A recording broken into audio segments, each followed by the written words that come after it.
الحمد لله ثم الحمد لله. الحمد لله حمدا يوافي نعمه ويكافي مزيده.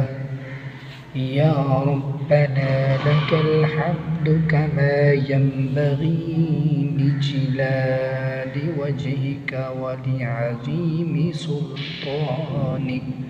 سبحانك اللهم لا أحصي ثناء عليك أنت كما أثنيت على نفسك. وأشهد أن لا إله إلا الله وحده لا شريك لك. وأشهد أن محمدًا عبده ورسوله وصفيه وخليله. خير نبي أرسله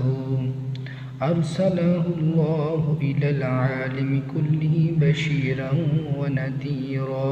اللهم صل وسلم وبارك على سيدنا محمد وعلى آل سيدنا محمد صلاة وسلاما دائمين متلازمين إلى يوم الدين. وأوصيكم أيها المسلمون ونفسي المذنبتين بتقوى الله تعالى. معزز سامعین، اللہ رب العزت اپنی مخلوق پر بڑا رحم و کرم فرمانے والا ہے. اس کی رحمت بہت وسیع ہے. اس نے ہمیں توبہ کا حکم ارشاد فرمایا اور ایسے خوبصورت سنہرے مواقع بھی عطا فرمائے جن میں اس کی رحمت کی ہوائیں چلنے لگتی ہے. نبی رحمت صلی اللہ تعالی علیہ وآلہ وسلم کا ارشاد غرامی ہے، تمہارے رب کی طرف سے تمہارے زمانے کے کچھ ایام میں اس کے فضل و کرم کی ہوائیں چلتی ہیں، ان کا سامنا کیا کرو. جس کو ان میں سے کوئی برکت نصیب ہوگی وہ اس کے بعد بدبخت نہ رہے گا، سعادت مند بن جائے گا. 15 شعبان معظم کی رات بھی انہی سعادت مند لمحات میں سے ہے جب اللہ کریم کی رحمت کی ہوائیں چلتی ہیں. یہ جہنم کی آگ سے چھٹکارا دلانے والی رات ہے. یہ اللہ کی فضل و کرم کے نزول کی رات ہے. یہ عطائے خداوندی کی موسلا دھار بارش برسنے کی رات ہے. آئیے آپ کی خدمت میں اس رات کے فضائل میں کچھ آیات احادیث پیش کرتے ہیں. اللہ رب العزت نے اس طرح بعض دنوں کو بعض پر فضیلت دی ہے. یوم جمعہ کو ہفتہ کے تمام ایام پر، ماہ رمضان کو تمام مہینوں پر، قبولیت کی ساعت کو تمام ساعتوں پر، لیلۃ القدر کو تمام راتوں پر اور شب برات کو دیگر راتوں پر فضیلت ہے. حدیث مبارکہ سے شعبان المعظم کی 15ویں رات کی فضیلت و خصوصیت ثابت ہے، جس سے مسلمانوں کے اندر اتباع و اطاعت اور کثرت عبادت کا ذوق و شوق پیدا کرنے کی ترغیب ملتی ہے. عرف عامہ میں اسے شب برات یعنی دوزخ سے نجات اور آزادی کی رات بھی کہتے ہیں. لفظ شب برات احادیث مبارکہ کے الفاظ اتقا من النار کا محاورہ اردو ترجمہ ہے. اس رات کو یہ نام خود رسول اللہ صلی اللہ علیہ وسلم نے عطا فرمایا، کیونکہ اس رات رحمت خداوندی کے توفیل لاتعداد انسان دوزخ سے نجات پاتے ہیں. اس فضیلت و بزرگی والی رات کے کئی نام ہیں. لیلۃ المبارکہ برکتوں والی رات، لیلۃ البرع دوزخ سے آزادی ملنے والی رات، لیلۃ التصاویز والی رات، لیلۃ الرحمہ اللہ تعالیٰ کی رحمت خاصہ کے نزول کی رات. لیلۃ النصف من شعبان کی فضیلت. اس رات کی فضیلت در ذیل احادیث میں مذکور ہے. حضرت مولا علی شیر خدا کرم اللہ وجہہ الکریم روایت فرماتے ہیں، آپ فرماتے ہیں کہ رسول اللہ صلی اللہ علیہ وسلم نے ارشاد فرمایا، جب 15ویں شعبان کی رات آئے تو رات کو قیام اور عبادت کرو اور دن کو روزہ رکھو. بے شک اللہ تعالیٰ اس رات میں غروب آفتاب سے ہی آسمان دنیا پر نزول فرماتا ہے اور ندا فرماتا ہے کہ کوئی مغفرت مانگنے والا ہے کہ میں اس کی بخش دوں؟ ہے کوئی رزق طلب کرنے والا کہ میں اس کو رزق عطا کروں؟ ہے کوئی دکھ درد میں مبتلا کہ میں اس کے دکھوں کا مداوع کر دوں؟ اسی طرح فضل و کرم کی ندا فجر طلوع ہونے تک جاری رہتی ہے۔ اسی طرح ام المومنین سیدہ عائشہ صدیقہ رضی اللہ تعالی عنہا روایت فرماتی ہیں کہ رسول اللہ صلی اللہ علیہ وسلم نے ارشاد فرمایا، یہ 15ویں شعبان کی رات ہے، بے شک اللہ رب العزت اس رات میں اپنے بندوں پر نظر رحمت اور توجہ فرماتا ہے، مغفرت طلب کرنے والوں کی بخشش فرماتا ہے، رحم کے طلبگاروں پر رحم فرماتا ہے اور حسد و کینہ رکھنے والوں کو ان کے حال پر چھوڑ دیتا ہے۔ اس سے یہ سبق ملتا ہے کہ اگر ہم اس رات کے صحیح فوائد و ثمرات حاصل کرنا چاہتے ہیں تو حسد و بغض اور کینہ سے اپنے دل کو صاف کرنا ضروری ہے۔ کرو مہربانی تم اہل زمین پر، خدا مہرباں ہوگا عرش بری پر۔ ابن ماجہ ابن سنن میں سند صحیح کے ساتھ حضرت ابو موسیٰ اشعری سے روایت فرماتے ہیں کہ رسول اللہ صلی اللہ تعالی علیہ وآلہ وسلم نے ارشاد فرمایا، اس رات میں اللہ رب العزت تمام مخلوق پر خاص توجہ فرماتا ہے، سب کو مغفرت سے حصہ ملتا ہے سوائے مشرک اور کینہ پرور کے کہ وہ اس رات میں بھی فضل خداوندی سے محروم رہتے ہیں۔ سیدہ عائشہ صدیقہ رضی اللہ تعالی عنہ کی روایت کا خلاصہ یہ ہے کہ ایک رات رحمت عالم صلی اللہ تعالی علیہ وآلہ وسلم سیدہ عائشہ رضی اللہ تعالیٰ عنہ کی باری کے موقع پر ان کے حجرے میں آرام فرما رہے تھے۔ ام المومنین فرماتی ہیں کہ رات کے کس حصے میں میری آنکھ کھلی تو حضور صلی اللہ علیہ وسلم کو موجود نہ پایا، تو گھبرا کر آپ صلی اللہ علیہ وسلم کی تلاش میں نکلی اور ازواج محترمات کے حجروں میں تلاش کرتے ہوئی مدینہ طیبہ کے قبرستان جنت البقیع میں پہنچی جو قریب ہی ہے۔ دیکھا تو حضور نبی کریم صلی اللہ تعالی علیہ وآلہ وسلم اپنی امت کی بخشش کے لیے دعا مانگ رہے تھے۔ فراغت کے بعد آپ صلی اللہ علیہ وسلم نے پوچھا، عائشہ جانتی بھی ہو آج کون سی رات ہے؟ فرمایا کہ 15ویں شعبان شب برات ہے، جس میں رب کریم قبیلہ بنو قلب کی بکریوں کے بالوں سے زیادہ گناہ گار مسلمانوں کی مغفرت فرماتے ہیں۔ اس قبیلہ میں بکریوں کی تعداد بہت زیادہ تھی، اس لیے آپ صلی اللہ علیہ وسلم نے مثلاً بیان کر کے فرمایا کہ یہ وقت اللہ تعالیٰ کی طرف سے نازل ہونے والے فیوز و برکات، انوارات، تجلیات، انعامات و نوازشات، مغفرت و رحمت طلب کرنے کا ہے۔ اس لیے میں نے چاہا کہ ایسے مبارک اور مقدس وقت میں اللہ تعالیٰ کے حضور سر سجود ہو کر امت کے گناہ گاروں کے لیے بخشش کی دعائیں مانگوں۔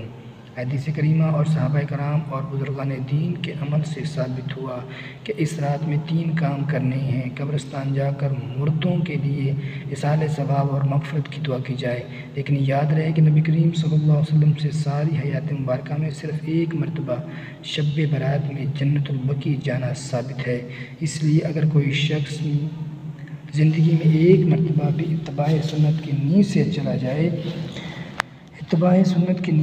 جائے تو اجر و ثواب کا باعث ہے۔ جو چیز نبی کریم صلی اللہ علیہ وسلم سے جس درجے میں ثابت ہے اس کی اسی درجے میں رکھنا چاہیے، اس کا نام اتباع اور دین ہے۔ اس رات میں نوافل تلاوت، ذکر و اذکار کا اہتمام کرنا۔ اس بارے میں یہ واضح رہے کہ نفل ایک ایسی عبادت ہے جس میں تنہائی مطلوب ہے، یہ خلوت کی عبادت ہے، اس کے ذریعے انسان اللہ کا قرب حاصل کرتا ہے۔ اس دور میں جو غفلت اور بے دینی کا ماحول ہے، اس کو دور کرنے اور خیر کے کام کی ترغیب دینے کے لیے اجتماعی شب بیداری، ذکر و فکر اور عبادت بھی اچھا عمل ہے، تاکہ ایک دوسرے کی صحبت کی برکت سے عبادت کی توفیق نصیب ہو جائے۔ یہ فضیلت والی رات شور و شغب اور میلے اجتماع منعقد کرنے کی راتیں نہیں ہیں، بلکہ گوشہ تنہائی میں بیٹھ کر اللہ سے تعلقات و استغفار کرنے کی قیمتی لمحات میں ان کو ضائع ہونے سے بچائیں۔ دن میں روزہ رکھنا بھی مستحب ہے۔ ایک تو اس بارے میں حضرت علی رضی اللہ تعالیٰ عنہ کی روایت ہے، اور دوسرا یہ کہ نبی کریم صلی اللہ علیہ وسلم ہر ماہ ایام بیت 15، 14، 13، 14، 15 کے روزوں کا اہتمام فرماتے تھے، لہٰذا اس نیت سے روزہ رکھا جائے تو موجب اجر ثواب ہوگا۔ باقی اس رات میں پٹاخے بجانا، آتش بازی کرنا، یہ سب خرافات اور اسراف میں شامل ہے۔ شیطان ان فضولات میں انسان کو مشغول کر کے اللہ کی مغفرت اور عبادت سے محروم کر دینا چاہتا ہے، اور یہی شیطان کا اصل مقصد ہے۔ شب برات ایک انتہائی فضیلت و بزرگی والی رات ہے۔ اس رات کے متعلق تقریباً 10 جلیل و قدر صحابہ کرام، حضرت ابوبکر صدیق رضی اللہ تعالیٰ عنہ، حضرت علی المرتضیٰ رضی اللہ تعالیٰ عنہ، حضرت عائشہ صدیقہ رضی اللہ تعالیٰ عنہ، حضرت معاذ بن جبل، حضرت ابو ہریرہ، حضرت عوف بن مالک، حضرت ابو موسیٰ اشعری، حضرت عبداللہ بن عمر بن عاص، حضرت ابو ثعلبہ، حضرت عثمان بن ابی العاص سے مروی حدیث مبارکہ ہے۔ شب برات کے حوالے سے چند ایک صحابہ کرام کے اقوال اور ان کے معاملات کا جائزہ لیتے ہیں۔ حضرت علی علیہ السلام فرماتے ہیں، مجھے یہ بات پسند ہے کہ ان 4 راتوں میں آدمی خود کو تمام دنیاوی مصروفیات سے عبادت الہی کے لیے فارغ رکھے۔ وہ 4 راتیں یہی ہیں: عید الفطر کی رات، عید الاضحیٰ کی رات، شعبان کی 15ویں رات اور رجب کی پہلی رات۔ حضرت طاؤس یمانی فرماتے ہیں کہ میں نے حضرت امام حسن بن علی رضی اللہ تعالیٰ عنہ سے 15 شعبان کی رات اور اس میں عمل کے بارے میں پوچھا تو آپ نے ارشاد فرمایا، میں اس رات کو 3 حصوں میں تقسیم کرتا ہوں۔ ایک حصے میں اپنے نانا جان صلی اللہ علیہ وسلم پر درود شریف پڑھتا ہوں، دوسرے حصے میں اللہ تعالیٰ سے استغفار کرتا ہوں اور تیسرے حصے میں نماز پڑھتا ہوں۔ میں نے عرض کیا، جو شخص یہ عمل کرے اس کے لیے کیا ثواب ہے؟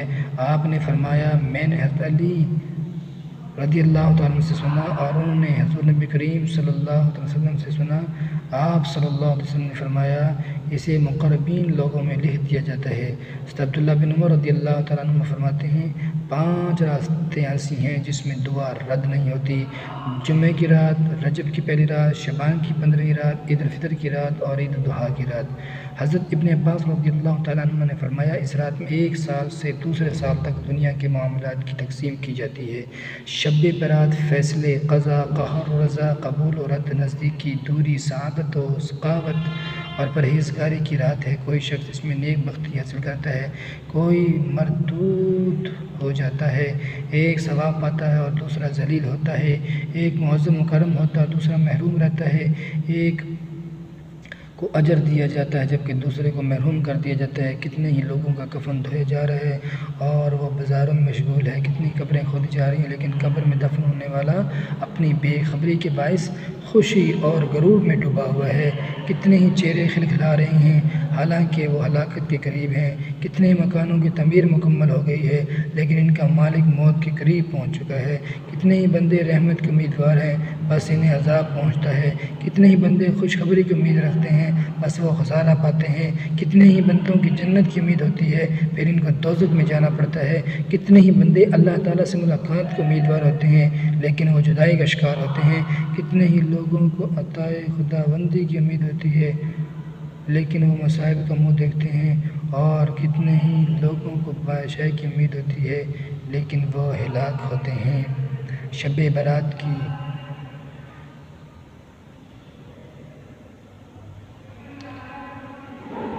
کتب و حدیث میں شب برات اس رات کی دعا منقول ہے: اللہ احسان فرمانے والے، کوئی تجھ پر احسان کرنے والا نہیں، اے ذوالجلال، اے انعام فرمانے والے، تیرے علاوہ کوئی معبود نہیں، تو بے سہاروں کی پناہ گاہ ہے، بے آسروں کا آسرا ہے اور ڈر کے ماروں کے لیے امان ہے۔ یا اللہ، اگر تو نے اپنے جناب اور لوح محفوظ میں میرا نام بدبخت و محروم مددگاروں ہوں اور رزق کی تنگی کا شکار لوگوں میں لکھ رکھا ہے تو یا رب اپنے فضل و کرم سے میری بدبختی اور محرومی، رزق کی تنگی اور بے چارگی کو مٹا دے اور اپنی لوح محفوظ میں میرا نام سعادت مند، کشادہ رزق والے، خیر کی توفیق پانے والے بندوں میں لکھ دے۔ بے شک تو نے اپنی کتاب میں اپنے حبیب مقرب کی زبان سے ارشاد فرمایا اور تیرا ہر قول حق ہے، اللہ جو چاہتا ہے مٹاتا ہے اور جو چاہتا ہے ثبت فرماتا ہے اور اس کے پاس الکتاب ہے۔ اے میرے اللہ، 15ویں شعبان کی عظیم رات میں اپنے اعلیٰ عظیم تجلی فرما کر اس رات میں ہر حکمت والے کام کا فیصلہ کیا جاتا ہے۔ اس رات میں ہم سے ہر مصیبت کو دور فرما۔ آمین۔ صلی اللہ تعالی علیہ وآلہ وسلم۔